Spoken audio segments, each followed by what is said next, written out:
نفل اگر کوئی شخص بیٹھ کر پڑھے تو وہ گناہگار نہیں ہوگا، اس کے نفل جو ہے وہ ادا ہو جائیں گے۔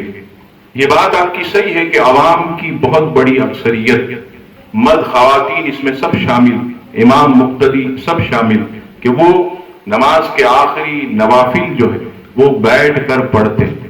اس میں یہ ہے کہ اگر کوئی شخص بیٹھ کر نوافل پڑھے تو اسے ثواب جو ہے وہ آدھا ملے گا، کھڑے ہو کر پڑھے گا تو اس کو مکمل جو ہے وہ ثواب عطا کیا جائے گا، بیٹھ کر پڑھنے سے اسے جو ہے وہ نصف یعنی آدھا ثواب ملے گا، لیکن نوافل اس کے ہو جائیں گے۔